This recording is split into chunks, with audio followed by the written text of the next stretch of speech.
नमस्कार प्रेक्षक मित्रांनो, स्वागत आहे आपले भूमी क्रिएशन चॅनलवर।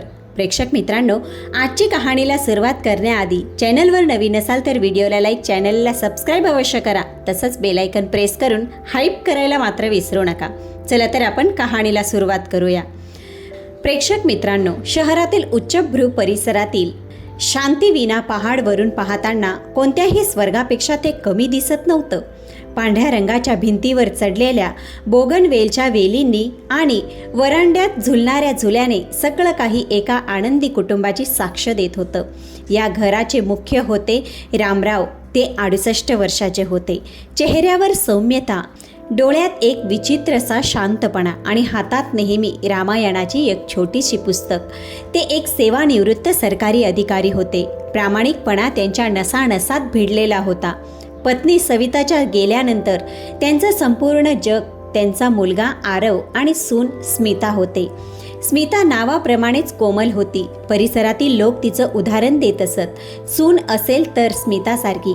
शेजारीन मिसेस वर्मा नेहमी म्हणायची, सासऱ्यांची सेवा अशी करते जणू स्वतःची सख्खी मुलगीही करणार नाही। संध्याकाळची वेळ होती। रामराव वरांड्यात बसले होते। स्मिता हातात चांदीच्या ताटात सूप आणि औषधं घेऊन आली। बाबा, सूप घ्या, नाहीतर थंड होईल, तिने खूप प्रेमाने सांगितलं। तिच्या आवाजात मधासारखा गोडवा होता।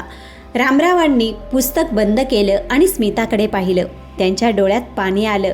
जगू दे बाळा, खरंच सांगतो स्मिता, सविता गेल्यानंतर मला वाटत होतं माझं आयुष्य नरक होईल, पण तू मला कधीच तिची उणीव भासू दिली नाहीस। स्मिताने मान खाली घातली। लाजऱ्या स्मितासह ती म्हणाली, बाबा, तुम्ही माझ्यासाठी वडिलांसमान आहात, हे माझं कर्तव्य आहे। तिने सूपची वाटी पुढे केली। रामरावांनी थरथरत्या हातांनी वाटी घेतली। त्यांनी जसे सूपचे पहिला घोट घेतला त्यांना थोडासा कडवट स्वाद जाणवला। बाळा, आज सूपमध्ये काही वेगळा मसाला आहे का? थोडं कडू लागत आहे, रामराव म्हणाले। स्मिताच्या चेहऱ्यावर एक क्षणही बदल झाला नाही। तिने अगदी निरागसपणे म्हटलं, हो बाबा, डॉक्टर साहेबांनी दिलेली नवीन औषधी जडीबुटी पावडर आहे ना, तीच इम्युनिटीसाठी आहे, तीच यात घातली आहे। कडू आहे पण आरोग्यासाठी चांगली आहे, प्या ना प्लीज। रामरावांनी सुनेच्या बोलण्यावर विश्वास ठेवला आणि पूर्ण सूप पिऊन टाकलं। त्यांना हे दिसलं नाही की ते सूप पीत असताना स्मिताच्या डोळ्यात ती आकर्षक सुनेची चमक नव्हती। तिच्या डोळ्यात एक थंड, क्रूर शांतता होती। एखाद्या शिकाऱ्याचा संयम होता। 2 महिने उलटले होते। घरातलं वातावरण आता पूर्वीसारखं आनंदी राहिलं नव्हतं, किमान रामरावांसाठी तरी। आरव एका मोठ्या मल्टीनॅशनल कंपनीत व्हाईस प्रेसिडेंट होता। कामाच्या दबावामुळे तो उशिरा घरी येत असे आणि सकाळी लवकर उठून जात असे। तो वडिलांवर प्रेम करत होता, पण वेळेच्या कमतरतेमुळे त्यांच्यात एक अदृश्य भिंत निर्माण झाली होती। रामरावांची तब्येत आता वारंवार बिघडू लागली होती। त्यांना चक्कर यायचे, हातपाय बधीर पडायचे आणि कधी कधी ते स्वतःच्या घरात वाट चुकायचे। बाबा, तुम्ही डॉक्टराला नीट दाखवत का नाही? आरवने रविवारी नाश्त्याच्या टेबलावर रागाने विचारलं। बाळा, मी ठीक आहे, फक्त थोडी कमजोरी आहे, रामराव हळू आवाजात म्हणाले। तेव्हा स्मिता मध्येच म्हटली, आरव, तू काळजी करू नकोस, डॉक्टर रोज तपासणीसाठी येतात। बाबांना फक्त हलकंसं विसरायला होतं। परवा त्यांनी केस उघडीच ठेवली होती। जर मी वेळेवर आले नसते तर। स्मिताने वाक्य अर्धवट सोडलं। आरवच्या डोळ्यात भीती आली। बाबा, प्लीज काळजी घ्या, स्मिता एकटी काय काय सांभाळेल? रामराव आवाक झाले। मी तर स्वयंपाकघरात गेलोच नव्हतो। स्मिताने आरवकडे पाहिलं आणि कपाळाजवळ बोट ठेवून इशारा केला, जणू सांगत होती की त्यांचा मेंदू आता नीट काम करत नाही। वाद करू नकोस। रामरावांनी तो इशारा पाहिला। त्यांच्या मनात एक वेदना उठली। मी खरंच विसरतोय का? त्या रात्री रामरावांना झोप लागली नाही। तहान लागल्यावर ते पाणी घेण्यासाठी खोलीबाहेर आले। संपूर्ण घर अंधारात बुडालं होतं। ते स्वयंपाकघराकडे जात असताना त्यांना आरव आणि स्मिताच्या खोलीतून हळू आवाज ऐकू आला। आरव म्हणाला, आता आपल्या प्रॉपर्टीच्या कागदांवर बाबांच्या सह्या घ्यायला हव्यात। स्मिताचा आवाज होता, तुम्ही त्यांची अवस्था पाहत आहात। उद्या काही झालं आणि वसियतचा गोंधळ झाला तर तुमचे काका चुलते सगळे हक्क मागायला येतील। स्मिता, बाबा अजून जिवंत आहेत, तू असं कसं बोलतेस? आरव थोडा रागात म्हणाला, मी प्रॅक्टिकल बोलत आहे. डॉक्टर म्हणत होते की त्यांचं हृदय खूप कमजोर झालं आहे. डिमेन्शियासारखा आजारही सुरू झाला आहे. आपल्याला कायदेशीर काम लवकर पूर्ण करायला हवं. रामराव दाराबाहेर पुतळ्यासारखे उभे होते. त्यांच्या हृदयाची धडधड वाढली होती. Dementia, heart problem. मागच्या महिन्यापर्यंत तर ते पूर्णपणे निरोगी होते आणि आता डॉक्टरांनी तर त्यांना मागच्या एका आठवड्यापासून पाहिलंही नव्हतं. स्मिता तर म्हणायची की ती त्यांच्याशी फोनवर सल्ला घेते. त्या रात्री रामराव पाणी न पिता खोलीत परत आले. पहिल्यांदाच त्यांना आपल्या सुनेपासून भीती वाटली. हिवाळ्याची सुरुवात झाली होती. रामराव आता बहुतेक वेळ आपल्या खोलीतच राहायचे. त्यांचे शरीर हाडांचा आराखडा होत चालले होते. शेजाऱ्यांनी येणं बंद केलं होतं कारण स्मिताने सर्वांना सांगितलं होतं की बाबांना संसर्गाचा धोका आहे. कुणीही त्यांना भेटू नये. हे एक विचारपूर्वक केलेलं कारस्थान होतं. एकांतवास. शिकाऱ्याला जगापासून तोडून टाका जेणेकरून तिच्या किंकाळ्या कोणी ऐकू शकणार नाही. एका दुपारी जेव्हा स्मिता बाजारात गेली होती तेव्हा घरातील जुनी मोलकरीण कांताताई रामरावांच्या खोलीत झाडू मारायला आली. कांताताई या घरात 20 वर्षापासून काम करत होत्या. रामरावांची अवस्था तिने पाहिली तेव्हा तिचा जीव थरारला. साहेब, ती पुटपुटली, तुमची ही अवस्था कशी झाली? रामराव तिला पाहत होते. त्यांचे डोळे खोल गेले होते. कांता, मला वाटतं माझा वेळ जवळ आला आहे. कांताताईने दरवाजा तपासला, मग आपल्या साडीच्या पदरातून एक पुडी काढली. साहेब, राग मानू नका, पण छोटी मालकीन स्मितावर मला विश्वास नाही. काल मी तिला कचऱ्याच्या डब्यात तुमच्या औषधांच्या रॅपर्स फेकताना पाहिले. ती औषधे जी तुम्ही घेत आहात ती वेगळी आहे आणि कचऱ्यातले रॅपर्स वेगळे होते. रामरावांचा क्षणभर थरकाप उडाला. काय? त्यांनी विचारले. तुम्ही जी निळी गोळी घेतात ती झोपेची नाही, पण काल मला ब्लड प्रेशर वाढवणाऱ्या औषधांचे रिकामे पॅकेट सापडले आणि तुम्ही तर बीपीचे औषधे घेतही नाही. रामरावांचा मेंदू सुन्न झाला. ते थरथरू लागले. आठवणींचे थर उलगडू लागले. सूपची कडू चव, चक्कर येणे, अचानक भीती वाटणे. स्मिता त्यांना चुकीची औषधं देत होती. ती त्यांना मारत नव्हती, ती त्यांना हळूहळू मृत्यूकडे ढकलत होती, जेणेकरून ते नैसर्गिक मृत्यू म्हणजेच स्वाभाविक मृत्यू वाटावा. कांताने रामरावांचा हात धरला. तू आरवला सांगू शकतेस का? कांता घाबरली. नाही साहेब, छोटे मालक माझं ऐकणार नाही. तो त्याच्या बायकोच्या प्रेमात वेडा आहे आणि मालकिनीला कळलं तर मला कामावरून काढून टाकतील. कदाचित माझ्यावर चोरीचा आरोपही लावतील. रामराव समजून गेले. ते एकटे होते, पूर्णपणे एकटे. आपल्या स्वतःच्या घरात, आपल्या मुलाच्या उपस्थितीत असूनही ते एक कैदी बनले होते. आरव ऑफिसमध्ये बसला होता, पण त्याचे मन कामात लागत नव्हते. काल रात्री बाबांनी त्याला पकडून रडत सांगितले होते, मला वाचव बाळा, ती मला मारेल. आरवने ते वृद्धापकाळाचा भ्रम समजून दुर्लक्ष केले होते. स्मिताने त्याला समजावले होते की हे संशयाच्या आजाराची लक्षणं आहेत. पण आज काहीतरी विचित्र घडलं. आरवच्या मोबाईलवर बँकेचा मेसेज आला. त्याच्या वडिलांच्या जॉईंट खात्यातून मोठी रक्कम एका फार्मा डिस्ट्रीब्युटरला ट्रान्स्फर झाली होती. आरवने नंतर तपासले. ती कोणत्याही फार्मा कंपनी नव्हती, तर एक खाजगी डिटेक्टिव्ह एजन्सी आणि एका वकिलाचा नंबर होता. बाबा वकिलांना पैसे का पाठवतील? नाही, बाबा तर बिछाण्यावरून उठूही शकत नाही. हे व्यवहार स्मिताने केले असतील. पण का? संध्याकाळी घरी येताना आरवचे मन अस्वस्थ होते. तो थेट घरी जाण्याऐवजी डॉक्टरांच्या क्लिनिकमध्ये गेला. स्मिता नेहमी म्हणायची की डॉक्टर घरी येतात. रिसेप्शनिस्टने नोंदी तपासल्या. सॉरी सर, डॉक्टर तर मागील 3 महिन्यापासून परदेशात आहेत. ते तर भारतातच नाही. आरवच्या पायाखालची जमीन सरकली. तो म्हणाला, मग माझ्या वडिलांची औषधं कोण लिहित आहे? सर, आमच्या रेकॉर्डमध्ये मिस्टर रामराव यांच्या नावाची कोणतीही फाईल नाही. आरव गाडीत बसला तेव्हा त्याचे हात थरथरत होते. त्याचे मन सुन्न झाले होते. स्मिता खोटं बोलत होती, पण का? वडील खरं सांगत होते का? त्याने घराचे CCTV कॅमेरे तपासण्याचा विचार केला. त्याने आपल्या फोनवर ॲप उघडले, पण गेल्या 1 महिन्याचा डेटा डिलीट झाला होता.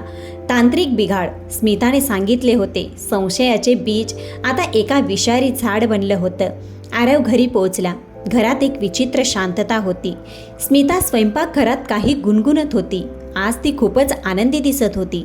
आरव फ्रेश हो. आज मी तुझ्या आवडीचं डिनर बनवलं आहे, तिने हसत म्हटलं. आरवने काही उत्तर दिलं नाही. तो थेट वडिलांच्या खोलीकडे गेला. दार आतून बंद नव्हतं, फक्त अर्धवट बंद होतं. आतलं दृश्य पाहून आरवचा श्वास थांबला. रामराव बेडवरून खाली पडले होते. त्यांच्या तोंडातून फेस येत होता. ते श्वास घेण्यासाठी तडफडत होते. जवळच इन्सुलिनचे एक इंजेक्शन सिरिंज पडली होती. तर रामरावांना डायबिटीस नव्हता. बाबा, आरव ओरडला. तो धावत वडिलांकडे गेला. रामरावांनी थरथरत्या हाताने आरवचे कॉलर पकडली. त्याच्या डोळ्यात आता भीती नव्हती, तर एक विचित्र शांतता होती. सत्य सांगू शकण्याची शांतता. ती कागदपत्रे. रामराव त्यांनी उशाखाली इशारा केला. आरवने उशी बाजूला केली. तिथे एक डायरी होती. तेवढ्यात मागून स्मिता आली. तिच्या हातात जेवणाची ट्रे होती. रामरावांना जमिनीवर पडलेलं पाहून तिच्या चेहऱ्याचा रंग उडाला. पण पुढच्या क्षणी तिने चेहऱ्यावर घाबरल्याचा मुखवटा चढवला. देवा, बाबा, काय झालं तुम्हाला? आरव, कदाचित हार्ट अटॅक असेल. ॲम्ब्युलन्स बोलव. आरवने हळूहळू डोकं वळवून स्मिताकडे पाहिलं. त्यांच्या डोळ्यात अश्रू होते, पण ते दुःखाचे नव्हते, द्वेषाचे होते. इन्सुलिन? स्मिता? आरवने जमिनीवर पडलेली इंजेक्शन सिरिंज उचलली. बाबांना डायबिटीज कधीपासून झाला? स्मिता एका क्षणासाठी गोंधळली. अहो, ते कदाचित मल्टीव्हिटॅमिन इंजेक्शन असेल. स्मिता, खोटं बोलणं थांबव. आरव सिंहासारखा गरजला. डॉक्टर परदेशात आहेत. बँकेतून पैसे तू काढते आहेस आणि हे इन्शुलिनचं ओव्हरडोस तू त्यांना मारू इच्छितेस? स्मिताचा चेहरा बदलला. ती घाबरली. निरपराध स्त्रीचा मुखवटा उतरला. तिच्या चेहऱ्यावर कठोरता आली आणि ती सरळ उभी राहिली. तिने थंड आवाजात म्हटलं, हो, मला मारायचं होतं त्यांना. आणि काय करणार? आरव थिजला. पण का? त्याने तुटक्या आवाजात विचारलं. का? स्मिता हसली. एक विक्षिप्त हसू. कारण मी थकले आहे आरव. तुमच्या या आदर्श कुटुंबाच्या नाटकाने 6 वर्ष मी या म्हाताऱ्याची सेवा करत आहे. आधी तुमची आई, मग माझं स्वतःचं काही आयुष्यच नाही. मला जग फिरायचं होतं, माझ्या पद्धतीने जगायचं होतं. पण नाही, बायको घरची लक्ष्मी असते, ती सेवा करेल. आणि हे मालमत्ता, हे कोट्यावधींचा बंगला, हे सगळं ट्रस्टच्या नावावर जाणार होतं. हे महात्मा समाजसेवा करतील आणि माझं काय? आपलं काय होईल? स्मिता एक पाऊल पुढे आली. मी जे केलं ते आपल्या भविष्यासाठी केलं आरव. फक्त 10 मिनिट अजून थांबला असता तर खेळ संपला असता. हार्ट फेल्युअर सगळं सामान्य वाटलं असतं. आरवला वाटलं जणू कोणीतरी त्याचं हृदय मुठीत घेतलं आहे. तो ज्याच्यावर प्रेम करत होता ती एक राक्षस होती. रामरावांचा श्वास अडखळला होता. आरवने स्मिताला ढकललं आणि वडिलांना उचलून घेतलं. मी तुला सोडणार नाही स्मिता, त्याने फुसफुसत म्हटलं आणि फोन काढून ॲम्ब्युलन्सला कॉल केला. स्मिताने झडप घालून फोन खेचण्याचा प्रयत्न केला. दोघांमध्ये झटापटी झाली. आरवने तिला जोरात ढकललं. स्मिता भिंतीवर आदळली आणि पडली. ॲम्ब्युलन्स आणि पोलीस एकाच वेळी आले. आरवने पोलिसांना बोलवलं होतं. रामरावांना स्ट्रेचरवर नेलं जात होतं. ते बेशुद्ध झाले होते, पण जिवंत होते. पोलीस निरीक्षकांनी स्मिताच्या खोलीची झडती घेतली. कपाटाच्या मागे लपवलेली विषारी औषधे, मालमत्तेची बनावटी कागदपत्रे आणि एक डायरी सापडली, ज्यात स्मिताने कदाचित आत्मविश्वासाने तिच्या योजनांचे काही भाग लिहिले होते. स्मिताला हातकड्या घालण्यात आल्या. ती आता रडत नव्हती, तर विनवण्या करत होती. ती आरवकडे ताकून पाहत होती. तुला पश्चाताप होईल आरव, तिने पोलीस जीपमध्ये बसताना म्हटलं. तू एकटा हे सांभाळू शकणार नाही. मी जे केलं ते व्यावहारिक होतं. फक्त प्रेमाने पोट भरत नाही आरव. आरवने तिला जाताना पाहिले. त्याला त्या चेहऱ्याचा तिरस्कार वाटत होता, ज्याला तो कधी जगात सर्वात सुंदर मानायचा.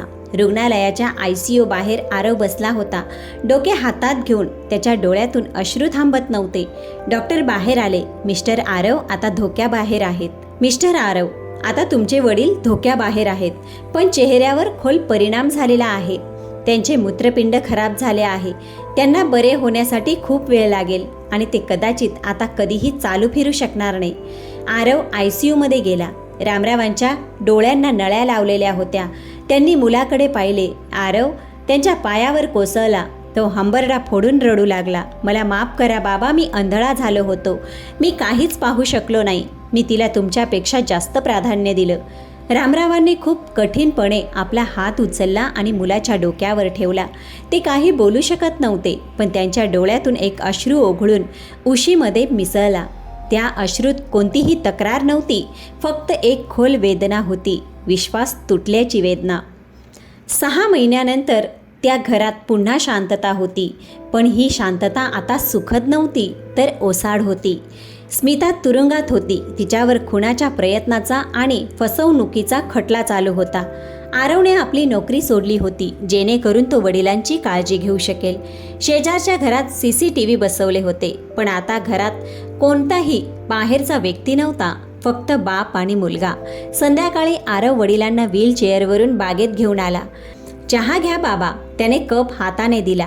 रामरावांनी कप घेतला. त्यांनी एक घोट घेतला आणि मुलाकडे पाहिलं. बाळा, रामरावांनी खूप हळू आवाजात म्हटलं. त्यांचा आवाज अजूनही थरथरत होता. हो बाबा, नाती रक्ताची असोत किंवा प्रेमाची, त्यांची खरी सत्यता फक्त वेळच सांगते. तू मला वाचवण्यासाठी तुझं सर्व काही सोडलंस आणि जिला मी मुलगी मानत होतो तिने मला मारण्यासाठी सर्व काही केलं. ते थांबले आणि झाडावरून एक कोरडे पान पडताना पाहत राहिले. तुला माहीत आहे का सर्वात मोठं दुःख काय आहे? आरव शांत राहिला. दुःख हे नाही की तिने मला विष दिले, तर काय आहे? तर तिने माझ्या विश्वासाची हत्या केली. आता मला कोणावरही विश्वास ठेवायला भीती वाटते, तुझ्यावरही बाळा. हे ऐकून आरवचा जीव कंठाशी आला. हीच त्या अपराधाची खरी शिक्षा होती. स्मिता तर तुरुंगात होती, पण तिच्या कृत्याने एका वडिलांच्या मनात स्वतःच्या मुलासाठी सुद्धा एक अदृश्य तडे निर्माण केले होते. विष शरीरातून निघून गेले, पण नात्यांच्या आत्म्यात ते बसले होते. वाऱ्याचा एक झोत आला. रामरावांनी शॉल नीट केली. चला आज जाऊया, अंधार होत आहे, त्यांनी म्हटले. आरवने व्हीलचेअर फिरवली. घरातील दिवे लागले होते, पण त्या प्रकाशात आता ती आधीची ऊब कधीच परत येणार नव्हती. नात्यांची सत्यता हीच होती की काच आणि विश्वास एकदा तुटले की जुळल्यानंतरही त्यात भेगा कायम दिसत राहतात.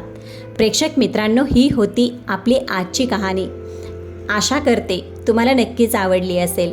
आजचा व्हिडिओ जर का तुम्हाला आवडला असेल तर कॉमेंटमध्ये तुमचे मत मांडायला विसरू नका. जे आरवने केले ते योग्य होते का? आणि जे स्मिताने केले तर तिला मिळालेली शिक्षासुद्धा योग्य होती का, की अजून काही वेगळी शिक्षा तिला मिळायला हवी होती? तुमचे मत कॉमेंटमध्ये नक्की सांगा. चला तर भेटूया पुढच्या कथेसोबत.